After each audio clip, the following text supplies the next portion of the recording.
こんにちは。なんか緊張するよね、逆にこういう場所を与えられちゃうとね。人に会話を聞かれたくない感じですよね。そう別にほらどっか会場とかライブ会場とかでもいいんだけど、2人になったら普通に喋るんだけどさ、そうですね、もうなんか喋れって言われたらなんか何喋っていいか分かんなくなるんだよ。そうですよね。大体それで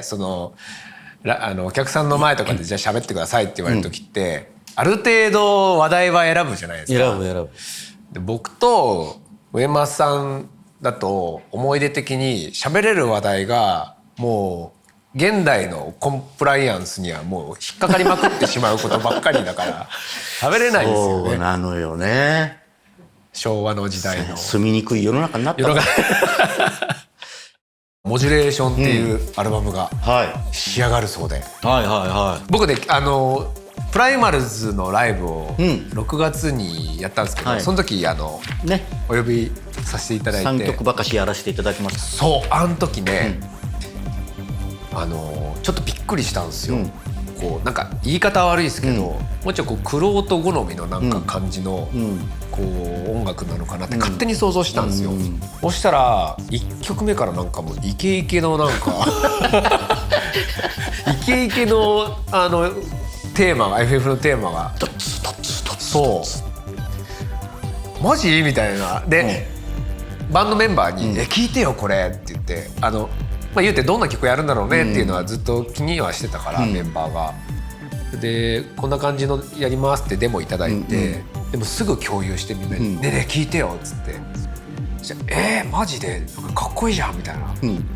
こんな感じなんだねってもう全然こんな感じだとは思わなかったってみんな言ってて、ちょっとみんなに聞いてほしい。その割と今まで作品ゲームなんでチームワークでこう協業しないとなかなか曲数も稼げなかったりとか、納期までに終わらせなかったりするってこともあって、結構そのベーシックのところ上間さんが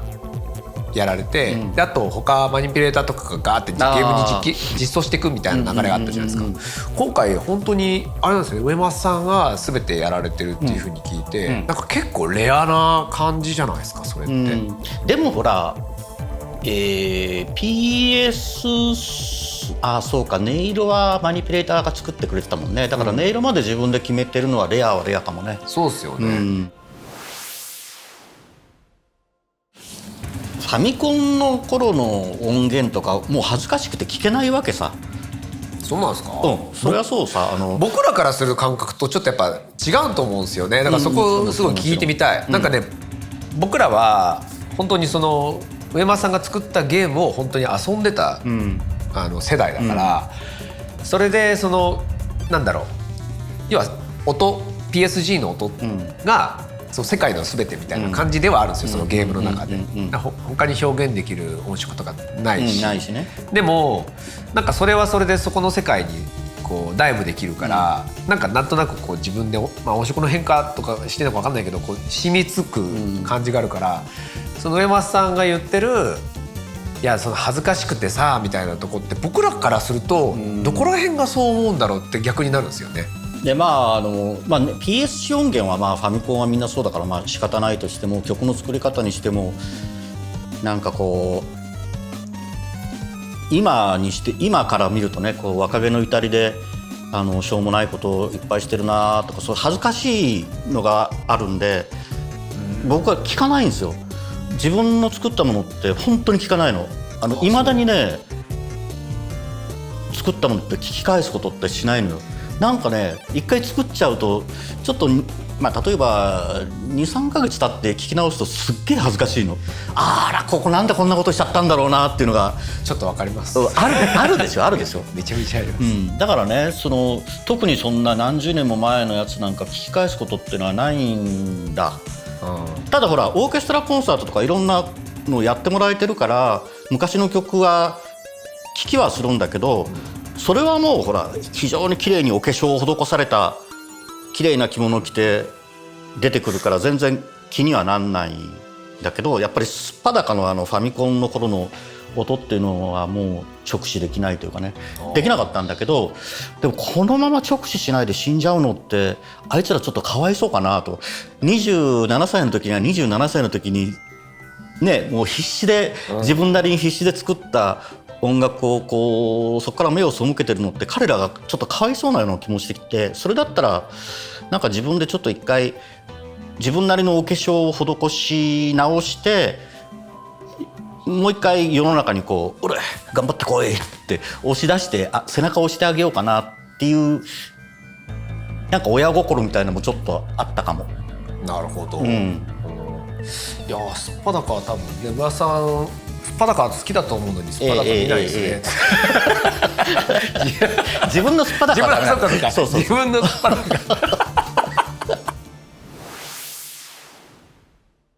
これなんだよモジュレーションっていう。いや単純に昔自分が作ったゲームのサントラを変調しよう。モジュレーションそう変調っていう、はいはい、それをほら実際に切り取って貼り付けたりとか、エフェクトかけたりとかモジュレーションしてるんで一番こういいかな。モジュレーションしてるんで変調してるんでモジュレートしてるんでそうですね。で実際にこう音的にもアナログっぽい音がメインでやってるんで今回はモジュレーションホイールとか、はいはいはい、ボルテージコントロールドオシレーターとかフィルターとかアンプリファイアーも各セクションはモジュールっていうからさ、まあ、ちょうどいいかなと思って。モジュールモジュレーション、モジュレートモジュレーション、そう、シャレが効いてる。いいタイトルだと思います。いいタイトルだ。上松さんハイカラだなってすっげえ思ったんですよね。いやそうですね。もう結構ほらなんかメロディアスな曲をやる人間だろうなって思われてて今手って3回言ったの思われてていやまあ実際そういうなんかメロディアスなバラードみたいなの作るの好きなんだけどもともとほら出が言うてもポピュラー音楽とかロック出身なんで受けたいわけさ。こうわーっていうやつ受けたいっていうのはちょっと違うけど分かりやすい音楽を作りたいっていうのもあるわけ。なるほど、だからロックンロールとかブギウギとかそういうシンプルでみんなが一気にこう楽しんでもらえる音楽とかはいまだに好きなわけね。でベイドラの四つ打ちってさあれ矢が上でもこう人間って上がるじゃん、あれをねいつかやってみたいなと思って。もうそうなんだ。そうそれはね当時で FF1 を作ってた時に流行ってたユーロビート、まあユーロビートの前からもっとその前のディスコから四つ打ちっていうのはあったんだけど、ユーロビートが当時流行っててあたリラリラリラララララっていうのきっとあれに合うなとは思いつつもあんまりほらこいつは受けたい音楽を作ってる人間だぞって思われるとめんどくさいじゃん。要するにこいつは受けてなんぼなんだって思われるとずっと受けてなきゃなんないじゃん。だから僕はそういうのは避けたの何十年も。でその前にこいつはいい音楽を作る人間だなって思われたかったの。一回聴いてもなんか地味だけど何回か聴いてるうちになんか心にしみるメロディーを書くやつだなっていう方を選択したのね。だからそれはどっちどっちどっちどっちっていうほど簡単には受けないんだけど、やっぱり何年もやってるうちに上松っていいメロディー書くよねっていうふうに思われるようになった頃に締めたと思ったのね。一回そういうふうに思ってもらえるとだんだん自分が本当にやりたいこともいつかやっても許されると思った。なるほど、だからね結構ね何十年もかけて作戦通りかもしれない。じゃあめちゃめちゃ温め切った上にそれほど真剣にもやってないけどね。やってくださいよ。出がエルトン・ジョンなわけですよ。だからバラードもやればロックンロールもやればオーケストラをバックに綺麗な曲も奏でればっていう何でもありの時代に育った人間だから、まあ僕よく言うプログレッシブロックってもう何やってもロックという名のもとにオーケストラを呼んできてもいい、民族音楽を入れてもいい、ジャズを入れてもいいって何でもやってもいいっていう70年代の初期にこうしびれた人間だから、結構いろんなロックなりのポピュラー音楽なりの引き出しはあるわけ、でそこでこうイケイケの方はこれまでは結構封印してたんだけど、まあそろそろやってもいいのかなとか、一回やってみたかったっていうのもあるしね。なるほどね、ブルーフィールド、あれとか、そのお化粧の具合が、すっぴんからだんだんこうちょっとこう、なんだろう、大人になっていくというか、そうっすね、結構割と お化粧を施す、あえて施さないところとか結構いっぱいなんか収録されてるんですよね、今回。それが結構面白かった。プレステの音源だけど、あれはまあまあまんまでもう悪くはなかったんだけど、単純にちょっと低音補強したいとか、ムーグの音色がここに混ざった方がブンってくるなっていうのとか、なんかサウンドエフェクトかました方が雰囲気出るかなとか、そういうなんか薄い感じの悠久のアレンジとかもめちゃくちゃ良かったですけどね。なんかありがとうございます。なんだろう、僕一番初め聞いた時ってやっぱあそこの、幕張メッセの、会場のリハーサルで聞いたっすけど、照明の具合とね、アンビエントの音の具合がね、なんかもうええ感じでね、なんか気持ちいいんすよね。わかる。あそこ照明良かったよね、あの時のね。照明良かったですね。なんかうまいっすよね、あそこが呼ぶ照明は。そうなんだ。どこから知れてたか分かんないですけど。いや素晴らしかったです。僕も後で映像を見させてもらったんだけど、なんか空気感というか、その上間さんが来たぞみたいな感じと、それから音と光と、それからこれが「ファイナルファンタジー」のコンサートだよみたいな感じがすごい一体感があって、すごいなんか独特な空気感ですごい印象残ってるんですよね、あれ。でね、悠久の風って、そのファイナルファンタジー14ですごい大事にこうお供え物をする感じで結構使わせていただいてて、大事なところでやっぱめちゃめちゃこう刺さるっすよね。でプレイヤーだったもんで、僕もね、だからなんつうんだろう、ここで使うといいみたいなのってやっぱゲーマーならではのこう視点があるから、その上松さんがせっかく作ったんだったらこうね、なんかちゃんとしたところとちゃんとした感じで使いたいっていうのがあったから、なんかそれが原点回帰がライブですごいした感覚がなんか嬉しくて、でその嬉しいのをなんかそのファイナルファンタジーを遊んでるお客さんにもう早く聴かせたくて、でライブでその上間さんがね演奏してくださってすげえ嬉しかったんですよ、ね。ありがとうございます。一ユーザーとして本当に。じゃあ僕もでもああいうのを14のほらお客さんたちが果たしてファミコンの音楽を喜んでもらえるんだろうかっていうのはあったんだけど、まあね、ソケンなんかが14にも使ってますから大丈夫です。いやそれ受けなかったらどうすんだよ絶対大丈夫ですって言ってたけどさ、俺本当に当日まで半信半疑でさいやこれ誰だよ親父とかみんなに思われてたらどうしようかなと思ったんだけど、いや出てよかったわ。あ、よかったよかったよかった。いや本当いやあれはね本当ね、もうお客さんの反応がねもう楽しみで、で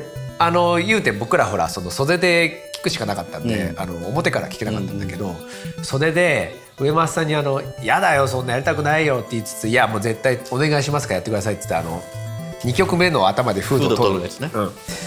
あれやってもらった時にパンデミックだから声出し NG だったじゃないですか。思わずね会場のお客さん全員もう声漏れちゃって、本当うわーっつって、本当にそううわーザーザーザーうわーザーザーザーって、すごいそれが聞こえてきてね、袖に冒頭のフェードインのタリラリタリラリタリラリタリラリっていうフレーズから始まるんだけど、タリラリっていうのは悠久の風のタリラリララッタラッタッタラッタっていうフレーズをキュッて縮めてタリラリっていうフレーズを一回作ってそれを貼り合わせてタリラリタリラリタリラリタリラリだからあれをサンプリングして弾き伸ばしたらタラララララッタラッタッタラッタタラララララッタラッタッタラッタっていう風になるの。あれは多分誰が聞いても分かんないと思う。聞いた？みんななんかこうしてこうそういうこと形状だなるほどね。そうそうでもなんか随所にそういう感じの逆回音使い転にしたりとかね。ね、あれさっきユーロビートの話あったとドッツードッツーね。はい、あそこの的屋の洞窟をつなげた理由とかなんかいや単純にねその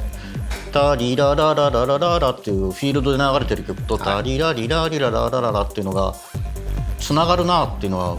当初から思ってたの。あ、そうなんだ。そうでそれをじゃあなんかドッツードッツーでのキックをベースにつなげていけばいいなと思ったんだけど、テンポが違うからさ、なかなかつながんないじゃん、ところが最近は便利だね。キ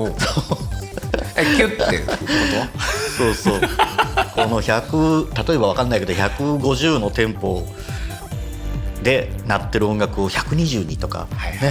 100で鳴ってる音楽を120にとかできるんだね。できるんですよね。それを駆使してこう2曲をテンポを一緒にしてどっちどっちどっちでつなげて、つなげただけメドレーだったら単なるメドレーになっちゃうんでこう途中ドッツードッツーを抜いたところを作ったりとか、あと今時っていうクラビネットのバッキングつけたりとかありましたね、それがね。そうなんかそういう意外とね黒っぽい音楽も好きなんだよね僕ね。なんかでもなんか最近昭和歌謡が流行ってますみたいな、なんかファッションもそうだけど音楽もなんかそうなのかな、一周多分してて結構じゃあそれに乗っかったことにして乗っかってそうタイミングバッチリ多分若い子からすると結構新鮮な音なんじゃないですかね、多分。今あんまり昔のほらブラックミュージックのクラビネットのコンピングって聞かないもんね。聞かないですね。めった聞かないですね。なんか深夜のラジオでなんかリクエストでかかってるぐらいのそうだねそうそんな感じ。あともう一個あってですね、ビッグブリッジ。ビッグブリッジね。ビッグブリッジはそもそも選曲なんでビッグブリッジにしたのかから聞きたいですね。そんなにね僕はみんなが好きだって言ってくれるほど僕はそんなにこう好きな曲ではないの。でもみんなが聴きたい好きだって言ってくれるからついこうバンドをやってた時もビッグブリッジは演奏してたのね。だからその時に僕オルガン担当してたんでどういうオルガンを弾いてたかなっていうのを思い出して、だからグリスタンドとかあれはなんかその時弾いてたようになるほど、バンドの時に弾いてた感じなんです。そうビッグブリッジはねもともとアルバムの最後の曲にしようとは思ってたの。ああ、そうなんですね。それで、モジュレーションには入ってないんだけど実は後にどんくらいだろうね3分ぐらいのまだ長いパートがあったの。アウトロみたいなのが。アウトロみたいな。でも後そうビッグブリッジが終わってじゃじゃじゃじゃだじゃって終わった後に不気味なパッドが延々続くっていうのがあってそこで全体の時間調整をしようと思ってた保釈じゃないですかところがなんか蓋開けてみたらもうパッツンでこれ以上もう時間無理です入りません LP には入りませんって言われたんでもう泣く泣くその不気味なパッドの部分を全部カットしてそういうどういう感じだったんですかそこブヨーンみたいな。なんかこれからまたあれビッグブリッジの曲終わったんだけどまたなんか始まりそうだみたいな感じを思わせてなるほどモジュレーション2に続くみたいな感じにしようかと思ってたらもう考えてなるほどね。そしたら入んなかったんだ最初から計算しとけばいいのについついねどの曲も長くなりすぎちゃってね。でもあれですよね曲あるあるっすよね、なんかついつい長くなっちゃったみたいなのありますよね。そう気がついたらこんなことになっちゃった。でもゲームサウンドを散々こう作ってこられたわけだから、なんかその辺の制約事って結構得意じゃないですか。そうでもあえてそれはもう考えなかったのかもね。なるほどね。多分 CD だからさ74分まで入るじゃん。そういう感覚に慣れちゃってるでしょ。そっか LP って僕らの頃って LP って40分ぐらいなんだよ。そうですね。片面20分ずつ18分18分とかそんなもんなんだよね。そうですね。だからその感覚をもう全然忘れてたし、ちゅうか俺ねレコードデビューなんだよこれ今回。そうなんですか。だって僕ファイナルファンタジーで初めて CD 音楽アルバムを出した時ってもうすでに LP の時代が終わってて CD とカセットだったの。だからもうこの年になって初めてレコードデビューできたんだよ。嬉しいです。やっぱレコードっていいですよね。今だからいいよね。こうやっぱその大きいジャケットと、本当にこんなんで音出るのっていうところからとんでもない音が出るのがそう、で音質がうんぬんっていう人っているけど、で音質いいらしいんだけど僕ね実はそんなにこだわりないのよ音質には。なんだってジャケのサイズね。そうですね。存在感で、あと溝が掘ってるところに針が乗ってなぜ音が出るのかっていう不思議感、あれがいまだにね、俺いまだにレコード聞くんだけど針落とすたびに不思議な感覚になる。あとなんていうんですか、音に向き合う姿勢っていうのがちょっとなんか違うんですよね。違う。なんかデジタルミュージックだと、手軽に聴けるっていうのはすごい便利だから、いつでもどこでも聴きたいっていう欲求にはすごい応えてくれるいいメディアだと思うんですけど、LP のこう例えば針を落とす時にエキシンってやったらその LP 終わるじゃないですか、緊張感で。そうこうやってブッてやってもう一回ちょっと違うそうやるでしょ。だから傷つけないように丁寧にやるじゃん。丁寧ですね。すごいやっぱりね丁寧に扱うものって大切にするから、あれ LP を大切にしてるだけじゃなくって音楽自体を大切にしたと思うんですよ。だって傷がついたら音楽が聴けなくなるわけだから。別に僕デジタルを否定するつもりは全然ないんだけど、昔の方がこのデジタルプレイヤーよりもレコードプレイヤーなんかの方がこう丁寧に扱ってたな。それがなんか自分の音楽に対する聴く時の姿勢とかを決めてたんだろうなっていうのはありますよ。だって針を落としたらもう座って聴くしかないじゃん。ドタバタ歩いてたら飛んじゃうしだからね、あれはあれでちょっと一種の儀式みたいな感じよね。片面20分終わるまでの。そうですね、次の曲なかなか飛べないしね。そうですね。今みたいにね。あと居眠りこくと最後ドゥッドゥッドゥッドゥッっていう音で起きるんですよね。やべえみたいな、針減っちゃうみたいなそう針減っちゃう怒られるみたいな。でそっとして、知らんふりしとくみたいなねそうです。昔そうでしたよね。こんなのやりたいんですけどってスクエニさんに出したら、問題なかったと思うな。お好きなようにって感じだったかな。いや待てもともとそうだよ、もともとこのアルバム作る予定はなかったのよ全然。そうなんですか。で僕が最近ちまちまこうちっこい地元のライブハウスとかでライブとかやらせてもらってるんだけど、それでネタが詰まってきたんで、悠久の風を一番最初に作って、スクエアエニックスさんの吉田宗志さんにこんなのを作ったんですけどライブでやってもいいですか、でいいですよって言われて、それをライブでやり始めたのね。でその後8のブルーフィールドやったり、6のティナのテーマとかやったりしてるうちに、ここ入ってますもんね、ティナのテーマ、ね、そうスクエアエニックスさんからアルバム作りませんかという。そういう流れだったんだ。だから僕はライブでやる用のネタとして作ってて、本当にねアルバムを作る気は何にもなかったの。じゃあ選曲の理由は選曲の理由はライブで、やりやすそうな曲みたいな感じなんですか。そうね。でもその3曲しか、悠久の風とブルーフィールドとティラのテーマしか用意してなかったから、アルバムにするんだったらあとどんくらい 6,7 曲必要だなっていうんで、選ばせてもらったかな。なんか選んだ上松さんなりのこ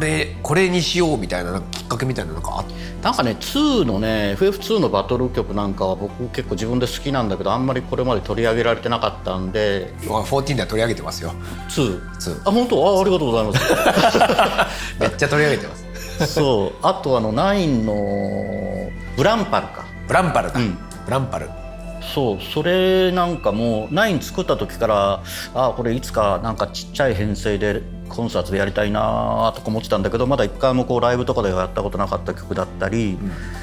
いやこうやって並べていくとこれザナルカンドは入れなきゃなんないんじゃないのとかなんか一曲でっかいのがねあった方がいいな。キラーコンテンツがあった方がいいんだろうなと思って、ザナルカンドはあんまりいじりたくなかったんだけどやってみました。あ、そうなんですね、じゃあなんか本当になんかこう指定があって、例えばその1から、9まで、その必ず入れてくださいとか、こういうコンセプトでやってくださいみたいな感じじゃないんですか？なかったです、なかったです。それはそうなんだ。1から10までは全部1から10まで1曲ずつあった方がいいだろうなっていうのも自分の考えだったし、選曲もなんか任せてもらえたんでやりやすかったですけどね。あ、そうなんですね、なるほど。あれほら、例えばファミコンだったら3パート、スーファミだったら8パート、PS だったらいくつまで出せるんだっけ、16だっけ24だっけ、まあ PS、そういう、そうですねそういうなんか全部パラでもらえるともっと展開が考えられるんだけど、せーのの2ミックスのステレオからの切り出しだから、なかなかこう自由が制限されるところはありましたよね。パラで撮っときゃよかったなってまさか何十年か経ってこんなことやるとは思ってもいなかった。そうですよね、ファミコンの PSG 音源パラで撮っとこうなんて、だってそんなの当時は思わないですよね。思わないっすよ。もう締め切りに間に合わせるのが精一杯だもんね。そうですよねそれ今でも一緒ですこれはどうだったんですか、その最終的にモジュレーションが仕上がりましたって言った時に、そのアルバムを全体をこう俯瞰で見てみて、なんかどういった感じに仕上がったなって。でももう反省点もう反省してるんですか？もういっぱいあるいっぱいある。早くないですか？いやじゃあ反省があるってことは2があるってことですね。そうね。でもそこまでにまた35年かかるかもしれないからね。いやいや、それだとね、あそこの部署のスタッフたちがご飯食えなくなるんで、ぜひもうちょっと早めに出していただいてあとあれじゃないですか、その上松さんが選曲するパターンもいいと思うんだけど、みんなもうやっぱそのルーツを辿ってきてる人たちっていうのがたくさんいるから、そういう人たちに逆にこうどういうのをセルフアランジしてほしいみたいなのって聞くのもある。それはね全然違うんだよ。あ、そそれはだってその人たちのためにやんなきゃなんないじゃん。そうか。俺モジュレーションとか単純に遊びでやってるからね人に喜んでもらおうと思って作ってないからね今回のは。だから自分がやりたいようにやってるだけだから、もし2とかの話があっても人の意見は聞きません。でもあれだな、多分上松さんがゲーム音楽作ってる時と根本的に違うのってきっとそれかもしれないですね。ゲーム音楽ってあらゆる制約の上で成り立つ音楽じゃないですか。そうね。でそこから一歩解き放たれてるもんね。それは確かに上松さんが選ばなきゃいけないのかもしれないですね。そういう意味ではね。うまいね。うまい。何それ、昨日から考えてたの、その締めの言葉。いや書いてないですってそんなことで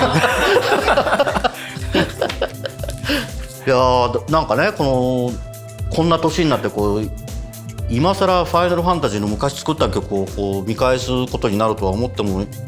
いなかったんですけど、でも実際ねやってて、さっきも言ったけどすごい自分の趣味だけ、自分の楽しみのためだけにやらせてもらって、すごく個人的には面白いものができたと思っております。それはもう、FF ファンはみんな聞かないとダメだね。ぜひ聞いてみてください。面白いものができたってなったら、そりゃあとプライマーズのライブ来た人はね、みんなもうマストバイねお願いします。お願いします。そういうことで上松さん、今日はありがとうございました。ありがとうございました。